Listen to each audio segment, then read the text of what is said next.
Good evening, folks. I am imaging tonight. I think I'm going to image tonight. I just went outside and I was looking at the sky, and clouds have become a factor, so I don't know how long this is going to last. But my initial goal was to image with two wide field telescope systems, and these were the two systems that I would be imaging with right here. The Vixen 625 millimeters, the telescope furthest, and attached is a 7-position 36 millimeter filter wheel with Astrodome filters and ASI 1600 Pro camera. They both have ASI 1600 cameras. They have identical filter wheels and filters. This telescope is the Stellarvue SV70T, and the Vixen's a doublet. This is a triplet. They both have guide scopes that are equipped with cameras by Starlight Express, the Lodestar X2s, and they're both on Atlas Pro mounts. They also both have those blue boxes, the one in front on the Stellarvue and the one kind of in the back of the saddle on the Vixen, that provide data and power control. They're kind of the brains, the center for data connection and power connections. So with that, let's head to our kits, and let me see if I can bring them up. There we go. The first is the Stellarvue, and we're going to hopefully image NGC7000, and again, the SV70T is the telescope that we'll be using for that. Let's see if we've got everything ready to go. Let's go ahead and slew. Right now, the North America Nebula, which is NG7000, is very low in the sky. But it's 10 o'clock. I'm going to go ahead and go there anyway. Let me bring up the surveillance cameras, and we can see the telescope slewing. It's almost there. And then we're going to center, and it's going to plate solve using plate solve 2. I go back and forth between pinpoint and plate solve 2. They're both equally up to the task of plate solving. So we had a successful plate solve. We're off 3 pixels in RA and 3 pixels in DEC. So let's go ahead and start the guiding. I'll connect. Let me stop this. I'll connect the. Oh, we're already connected, and I'll start looping. And we'll try to find the guide scar, and let's go ahead and connect guide. I'm just operating from the lower left here, connecting the telescope and the mount, looping, taking continuous pictures every 3 seconds, and then the finding the guide scar automatically works pretty well, and then you click this to start the guiding. And guiding is on its way. We're not really ready to start imaging yet. Let me see if there was clouds in this mess. Let me move this. I really can't tell. I see stars from corner to corner, so hopefully we can start imaging. I'm closing some boxes you can't see, but are part of the streaming software. Alright, let's go ahead and run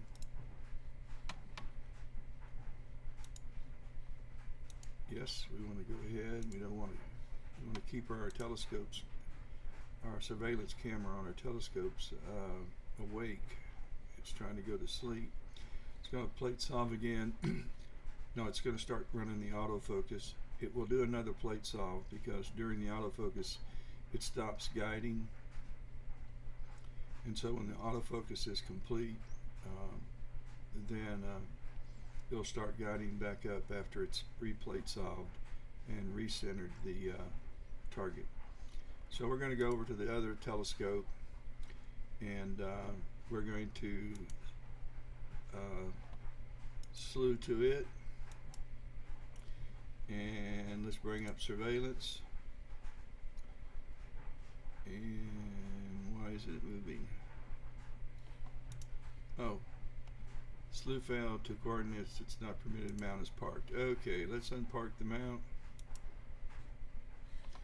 Yep. Alright, now let's go.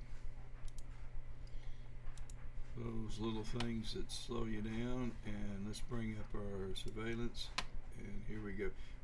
I'm imaging the North America Nebula with both kits at 625. I'm zeroing in on just one little portion of the nebula. This at 336 millimeter gets the whole North America Nebula in its field of view. So this is very wide field. This is wide field, but not quite as wide. So we're doing good there. Let's go ahead and center, and this is going to plate solve. Excuse me.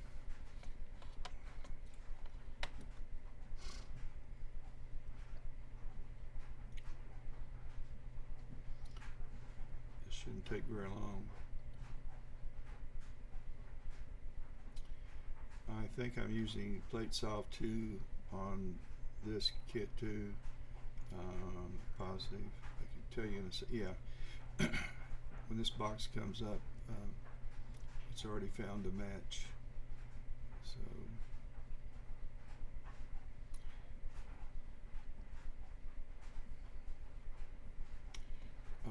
we had a success. We're 30 pixels off in RA and 35 in DEC. I like to stay under a total of 46 pixel error, but we're just going to let it's such wide field, and we just let it go. Tonight we're going to take HA.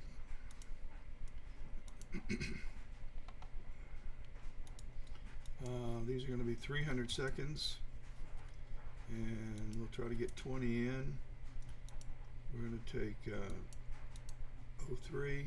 I'm using Sequence Generator Pro as my acquisition software, and I am connected by Wi-Fi to laptops that are connected to the two kits outside. So I'm really looking at their screens from inside my home. I kind of converted my bonus room into an observatory, and so I think we're good to go. Let's go ahead and start guiding, and I'm not sure if we're connected or not. We are. Let's start looping, and the camera's now taking pictures. There's the star field. Let's start find a guide star, and let's start guiding. And that's what we're doing. Let's go back to Sequence Generator Pro and start running the sequence. I did connect the gear about 20 minutes before I went live, and connected the camera so I could already cool down the camera. I'm only cooling them down to minus 10 degrees. It's 80 some degrees outside right now, and it's really hard to cool these camera sensors down when it's that hot. and this too is going to go through a focus routine. Let's go back to the other kit. The focus is almost done, and it's taken a validation exposure, so it's recommending that the step count be 10,949 for the hydrogen filter. I have Sequence Generator Pro set up to refocus my telescopes at every 2-degree temperature change, up or down, and with every filter change. So that's what's going on. Sorry, but forgot to connect this kit when I switched, so you've been in the dark. But it completed the focus run, and now it started to take the first image. With the stellar view, the focal ratio f-stop is f4.9, so it's fairly fast, and I can get by with 180-second images, where when I go back to the Vixen, it's at 625 millimeters, but it's f.6 focal ratio, and so I'll be taking 300-second images, which is required a lot longer exposure to get suitable data in narrowband. And this is really just for narrowband filters. They have a very limited emission bandwidth, and so it just takes a longer exposure to get data. And so the focusing is in process. It takes a few minutes to run the focus algorithm, but it's pretty good. I can improve upon it by eyesight, and I really can't improve upon it by using a button-off mask, and also I don't have to go outside to do it. If I scoot this out of the way, you can see some of the nebula in the image, even at a short 20-second exposure.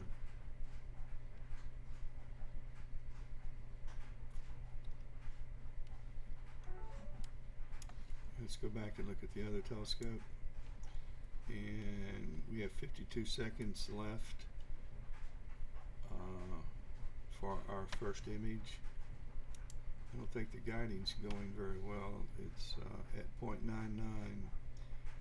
Because we are wide field, that should have very little effect on the stars.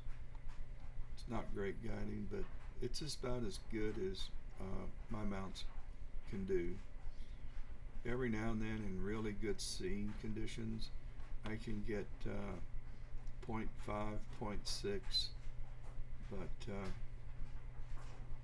typically I go from 0.8 to 0.1 point to 1.5, and that's just the nature of the beast, and it's largely due to seeing conditions, because my mounts are permanent. The cables really don't change their position unless there's some wild wind conditions. If it's just a very all things being equal, the guiding should be identical from one night to the next, if the seeing conditions were identical from one night to the next, but they're not. I went up to 110. It's not unusual, 112. And although I'm dithering, that's not factored. Dithering is when you deliberately move the mount between pictures in an attempt to mitigate some of the noise when you start your post-processing. We have our first image though, so let's look at it. And this is the North American Nebula. If I flip this image, then and you saw a mirror of it, you might be able, with a stretch of the imagination, see that this would be the Florida side and this would be the Texas side. You can go ahead now and sleep mount. But this is the North American Nebula. This is the Florida side and this is the Texas side, and as I mentioned, it needs to flip horizontally, and then it would be akin to its namesake. But this is a 180-second image, and in some skies that have some clouds in and around it. I kind of lucky to get one image. I think we're going to get messed up shortly as the clouds start moving into our frame. Fingers crossed I can get a few images from each one tonight. Let's go back to this other one. We're starting the guider. The focus routine completed its job, and it's starting the guider back up so we can go over and see what's going on over there. Ooh, wow, that's got to straighten up, and it usually does, but right now we're at 2.25, and we'll clear it and let it run for a few minutes. I may change I am going to change this to 3 seconds.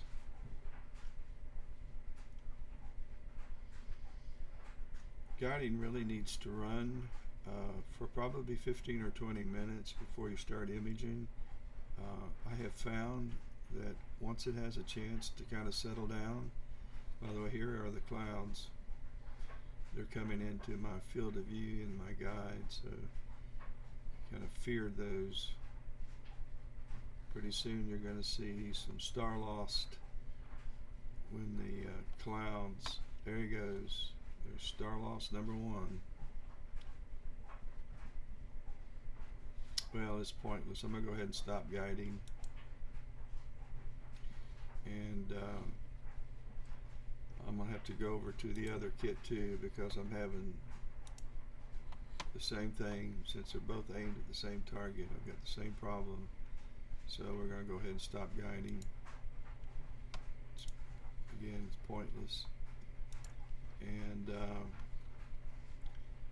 I will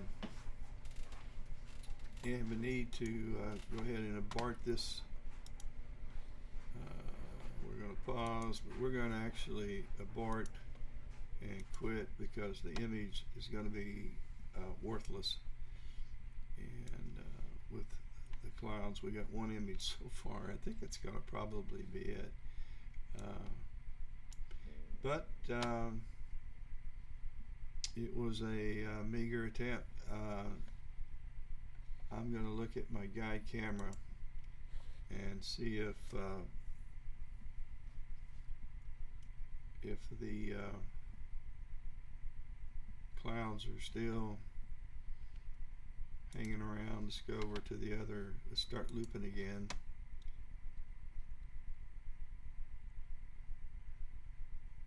Well, that batch moved through. Let's start guiding. Let's clear everything. Let's go back to the other one and start guiding too before I forget. Start looping. Find a guide scar, start guiding. Let's go back to resume. And let's see, starting a dither. And we're going to start again. I want to bring up my surveillance camera real quick and reconnect.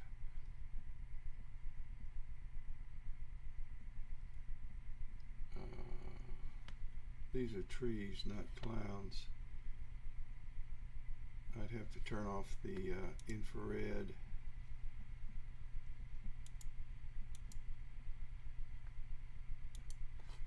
And see if the clouds would show through. They don't.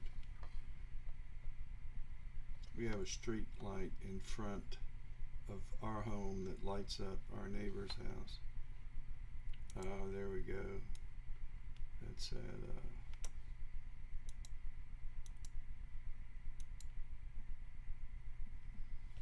an all familiar sound. So I think our guiding's been we lost 2 stars due to the clouds. Let's go back to the other one. Yeah. We're not having good guiding though, and I know it's because we got haze in the sky. I think it's going to be a bust. I'm going to go ahead and stop, and I'm going to park both mounts, and that just moves them back to their home position. And let me go ahead and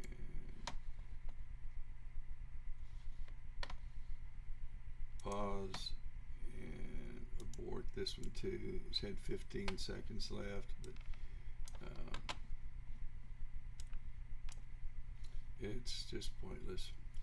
I'm going to go ahead and start warming the sensor on this camera, and you really don't have to warm the sensors on a